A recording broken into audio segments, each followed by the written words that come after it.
Hello friends, Sudhi's ക്ലാസ്സസിൻ്റെ പുതിയൊരു വീഡിയോയിലേക്ക് എല്ലാവർക്കും സ്വാഗതം. എൻ്റെ പേര് സുദീപ് ടി ആർ. നമ്മളിന്ന് ഇവിടെ ഡിസ്കസ് ചെയ്യാൻ പോകുന്നത് CMA ഇൻ്റർമീഡിയറ്റിൽ സെക്ഷൻ ബി ആയിട്ടുള്ള ഇൻഡയറക്റ്റ് ടാക്സേഷൻ എന്നുള്ള ചാപ്റ്ററാണ്. അപ്പോൾ ഇത് എൻ്റെ ചാനലിൻ്റെ ആദ്യത്തെ വീഡിയോ ആണ്. അപ്പോൾ വീഡിയോ എല്ലാവരും കണ്ടതിന് ശേഷം നിങ്ങളുടെ അഭിപ്രായങ്ങളെല്ലാം കമൻറ്റായിട്ട് അറിയിക്കുക, കമൻറ്റ് ബോക്സിൽ അറിയിക്കുക. വീഡിയോ നിങ്ങൾക്ക് ഇഷ്ടപ്പെടുകയാണെങ്കിലും ഇല്ലെങ്കിലും അത് നിങ്ങൾ കമൻറ്റ് ബോക്സിൽ അറിയിക്കുക. ദെൻ നിങ്ങൾക്ക് വീഡിയോസ് ഇഷ്ടപ്പെടുകയാണെങ്കിൽ നിങ്ങൾ ഈ ചാനൽ മറക്കാതെ സബ്സ്ക്രൈബ് ചെയ്യുക, അതേപോലെ തന്നെ ബെല്ലൈക്കൺ കൂടി ഇനേബിൾ ചെയ്ത് വയ്ക്കുക. ഓക്കെ, അപ്പോൾ നമ്മൾ നമ്മുടെ വീഡിയോയിലേക്ക് കടക്കുകയാണ്. നമ്മളിന്ന് സെക്ഷൻ ബി ഇൻഡയറക്റ്റ് ടാക്സേഷൻ എന്നുള്ള സബ്ജക്റ്റാണ് ഡിസ്കസ് ചെയ്യാൻ പോകുന്നത്. എല്ലാവർക്കും ഏകദേശം ഇൻഡയറക്റ്റ് ടാക്സേഷൻ എന്ന സബ്ജക്റ്റിനെ കുറിച്ച് ഒരുവിധം ഒക്കെ അറിയുന്നുണ്ടാവും എന്ന് വിചാരിക്കുന്നു. അപ്പോൾ CMA 2022 സിലബസ് പ്രകാരം ഇൻഡയറക്റ്റ് ടാക്സേഷൻ എന്ന് പറയുന്ന പുതിയൊരു സബ്ജക്റ്റ് ഇൻകം ടാക്സിൽ ആഡ് ആയിട്ടുണ്ട്. അതാണ് നമ്മളിന്ന് ഡിസ്കസ് ചെയ്യാൻ പോകുന്നത്. ഇതിൽ മെയിനായിട്ട് നമ്മൾ ആദ്യം നോക്കാൻ പോകുന്നത് ഇൻട്രൊഡക്ഷൻ എന്നുള്ള പറയുന്ന ഒരു ചാപ്റ്ററാണ്. ഇൻട്രൊഡക്ഷൻ പറഞ്ഞിട്ട് ഒന്ന് കൊടുത്തിട്ടുണ്ട്, അതാണ് നമ്മളിന്ന് ആദ്യമായിട്ട് ഡിസ്കസ് ചെയ്യാൻ പോകുന്നത്. നമുക്ക് എല്ലാവർക്കും അറിയാം, മനുഷ്യനെല്ലാവർക്കും എന്തുണ്ട്, ചിലവുണ്ട്, ഒരുപാട് ചിലവുകളുണ്ട്. ഇപ്പോൾ എല്ലാ സാധനങ്ങൾക്കും എന്ത് ചെയ്യാണ്, വില കൂടിക്കൊണ്ടിരിക്കുകയാണ് അല്ലേ. മനുഷ്യന്മാരായ നമുക്ക് മാത്രമേ വില കൂടുന്നില്ല ഉള്ളൂ. ഞാൻ തമാശ രൂപേണ പറഞ്ഞതാണ്, ആരും സീരിയസ് ആയിട്ട് എടുക്കേണ്ട. ബാക്കി എല്ലാ സാധനങ്ങൾക്കും പെട്രോളായാലും ഡീസലായാലും പലചരക്ക് സാധനങ്ങളായാലും എല്ലാത്തിനും എന്ത് ചെയ്യാണ്, വില കൂടിക്കൊണ്ടിരിക്കുകയാണ്. അപ്പോൾ ഇങ്ങനെ വില കൂടിക്കൊണ്ടിരിക്കുകയാണെങ്കിൽ കൂടി എന്താണ്, നമ്മളത് വാങ്ങാൻ നിർബന്ധിതരായി പോവുകയാണ് അല്ലേ. നമുക്കത് വാങ്ങിയില്ലെങ്കിൽ, ഇപ്പോൾ അരിക്ക് വില കൂടി എന്ന് പറഞ്ഞ് നമുക്ക് അരി വാങ്ങാതിരിക്കാൻ പറ്റില്ലല്ലോ ഇല്ലേ, നമുക്ക് ഭക്ഷണം കഴിക്കാതിരിക്കാൻ പറ്റില്ലല്ലോ. അപ്പോൾ നമ്മളെല്ലാവരും എന്ത് ചെയ്യണം, അത് വാങ്ങിയേ തീരും, വാങ്ങി കഴിക്കേണ്ടി വരും. അപ്പോൾ ഇത് വാങ്ങുന്നതിന് എന്ത് വേണം, നമ്മുടെ കയ്യിൽ പൈസ വേണം അല്ലേ, പണം വേണം. പണം ആരെങ്കിലും നമുക്ക് കൊടുത്തു തരുമോ, വെറുതെ കൊടുത്തു തരുമോ? ഇല്ല. എന്ത് ചെയ്യും, നമ്മൾ ഒന്നില്ലെങ്കിൽ എന്തെങ്കിലും ജോലിക്കോ അല്ലെങ്കിൽ വേറെ എന്തെങ്കിലുമൊക്കെ ചെയ്തിട്ട് എന്ത് വേണം, നമുക്ക് പണം കിട്ടുള്ളൂ അല്ലേ. ഇപ്പോൾ നമ്മൾ CMA പഠിക്കുന്ന ഒരുപാട് ഫ്രണ്ട്സ് ഉണ്ടാവും, അതേപോലെ CMA എന്തെങ്കിലും ജോലി ചെയ്ത് പഠിക്കുന്ന, അതിനോടൊപ്പം സൈഡായിട്ട് CMA ചെയ്യുന്ന ആൾക്കാരും ഉണ്ടാവും അല്ലേ. അപ്പോൾ നമ്മൾ സ്റ്റുഡൻസിൻ്റെ കേസ് എടുത്തു കഴിഞ്ഞാൽ ഇപ്പോൾ ആർക്കും വരുമാനമൊന്നും ആയിട്ടില്ല, പക്ഷെ നമുക്കെല്ലാവർക്കും എന്താവും, വൈകാതെ വരുമാനമാവും. നമ്മളെല്ലാവരും CMA ജയിക്കണം എന്നുള്ള ഒരേ ഒരു ലക്ഷ്യത്തോടു കൂടി പഠിക്കുന്ന ജൂൺ അറ്റംപ്റ്റിന് വേണ്ടി തയ്യാറെടുക്കുന്ന ആൾക്കാരാണ്. അപ്പോൾ ഇപ്പോൾ നമുക്ക് ഉള്ള ചിലവുകൾ, എന്തെങ്കിലും ചിലവ് വന്നു കഴിഞ്ഞാൽ നമുക്ക് ആരായിരിക്കും തരുന്നുണ്ടാവുക, നമ്മുടെ അച്ഛനോ അമ്മയായിരിക്കും നമുക്ക് എന്ത് ചെയ്യുന്നുണ്ടാവുക, നമുക്ക് വേണ്ടിയുള്ള പൈസയൊക്കെ തരുന്നുണ്ടാവുക നമ്മുടെ ചിലവ് അല്ലേ. ഇപ്പോൾ മെയിനായിട്ട് എക്സാമ്പിൾ അച്ഛനെ എടുക്കാം അല്ലേ. ഇപ്പോൾ നമ്മുടെ കുടുംബത്തിൽ ഇപ്പോൾ അച്ഛനും അമ്മയും മകനും ഉണ്ട് വിചാരിക്കുക, അല്ലെങ്കിൽ മകളോ ആരാണെങ്കിലും എടുക്കട്ടെ. നമ്മൾ പഠിച്ചുകൊണ്ടിരിക്കുകയാണ്, നമുക്ക് വരുമാനമൊന്നുമില്ല. അപ്പോൾ നമുക്ക് പൈസയൊക്കെ ആരാ തരുന്നത്, നമ്മുടെ അച്ഛനും അമ്മയും തരുന്നത്. ഇപ്പോൾ അച്ഛനാണെങ്കിൽ അച്ഛനെ എവിടുന്ന വരുമാനം കിട്ടുന്നത്, അച്ഛന് പണിക്ക് പോയിട്ടോ അല്ലെങ്കിൽ ജോലിക്ക് പോയിട്ട് കിട്ടുന്നു. അച്ഛന് ജോലിക്ക് പോയിട്ട് എന്ത് കിട്ടുന്നു, സാലറി കിട്ടുന്നു. സാലറി എന്ന് പറയുന്നത് എന്താണ്, അച്ഛൻ്റെ ഇൻകമാണ് അല്ലേ. സാലറി എന്ന് പറയുന്നത് അച്ഛൻ്റെ ഇൻകമാണ്. അപ്പോൾ ഈ സാലറി കിട്ടിയ ശേഷം എന്താണ്, അപ്പോഴാണ് നമ്മുടെ CMA എക്സാം ഫോം സബ്മിറ്റ് ചെയ്യേണ്ട അവസാന ഡേറ്റായി.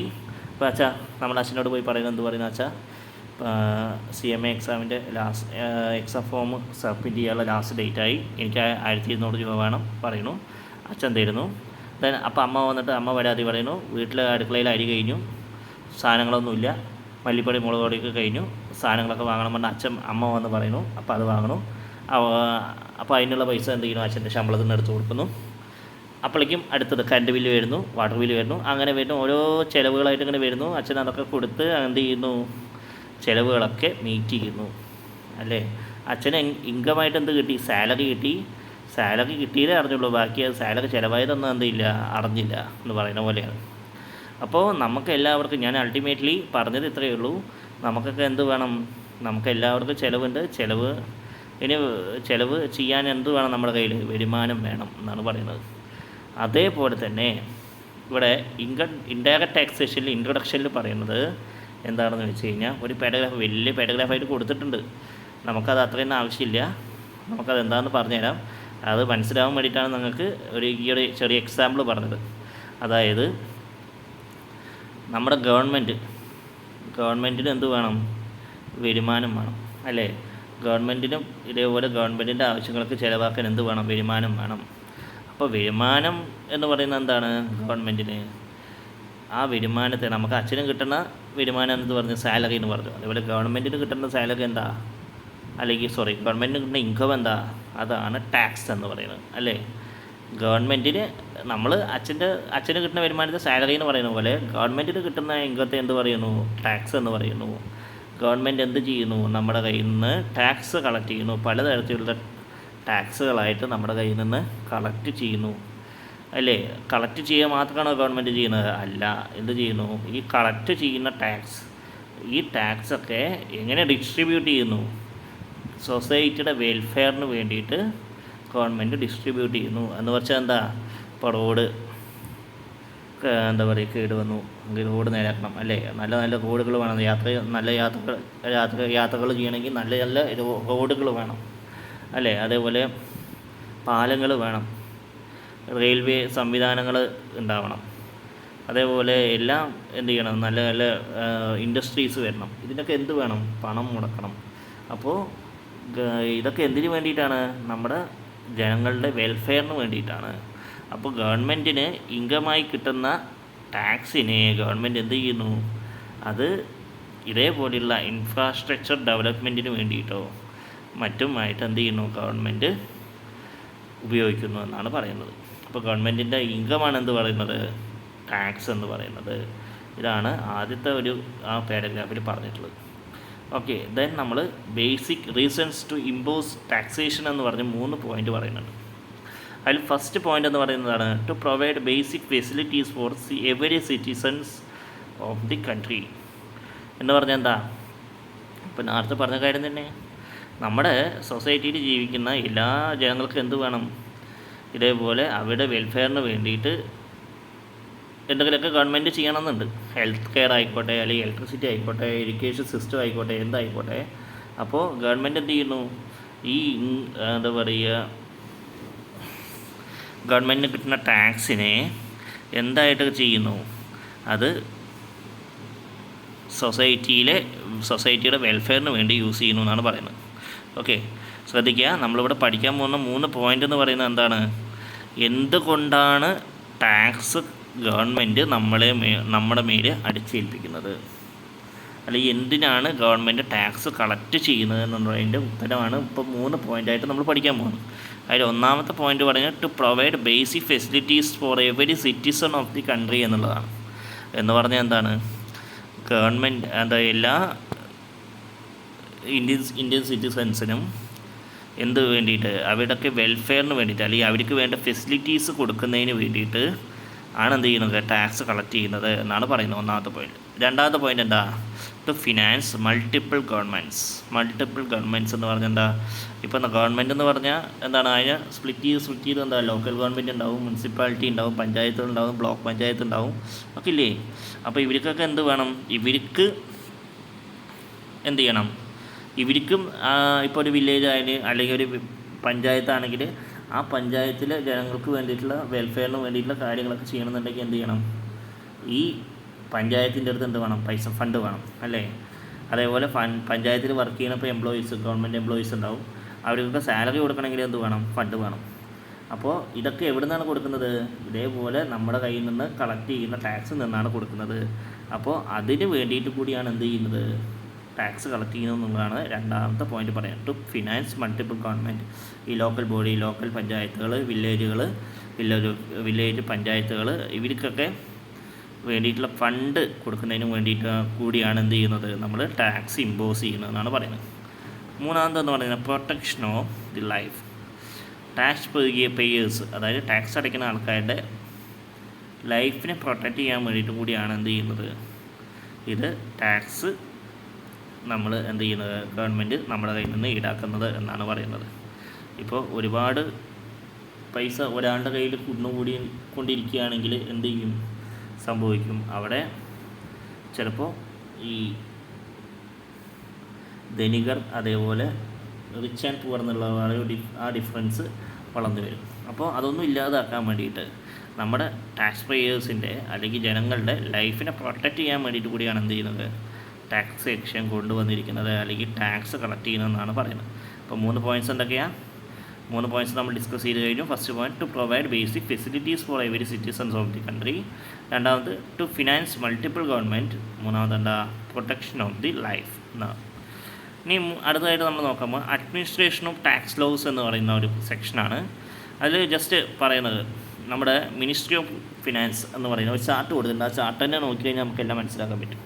മിനിസ്ട്രി ഓഫ് ഫിനാൻസ് എന്ന് പറയുന്നുണ്ട്. മിനിസ്ട്രി ഓഫ് ഫിനാൻസ് എന്ന് പറയുന്നതാണ് എന്ത് ചെയ്യുന്നത്? നമുക്ക് ഇൻകം ടാക്സ് കാര്യങ്ങളൊക്കെ, ഈ ടാക്സേഷൻ റിലേറ്റഡ് ആയിട്ടുള്ള കാര്യങ്ങളൊക്കെ, കംപ്ലയിൻസും കാര്യങ്ങളൊക്കെ നിയന്ത്രിക്കുന്നത്. അത് ഡിപ്പാർട്ട്മെൻറ്റ് ഓഫ് റവന്യൂ എന്ന് പറഞ്ഞിട്ട് വേറൊരു ഡിപ്പാർട്ട്മെൻറ്റ് ആയിട്ട് മാറുന്നുണ്ട്. ഈ ഡിപ്പാർട്ട്മെൻറ്റ് ഓഫ് റവന്യൂവിനെ വീണ്ടും രണ്ടായിട്ട്, ആ ഫ്ലോ ചാർട്ട് നോക്കിയാൽ അറിയാം, അതിൽ വീണ്ടും രണ്ടായിട്ട് എന്ത് ചെയ്യുന്നുണ്ട്? സ്പ്ലിറ്റ് ചെയ്യുന്നുണ്ട്. എന്തൊക്കെയാണ്? Central board of direct tax, CBDT. Okay, central board of direct tax. എന്നതെന്താ? Central board of indirect tax and customs, CBIC.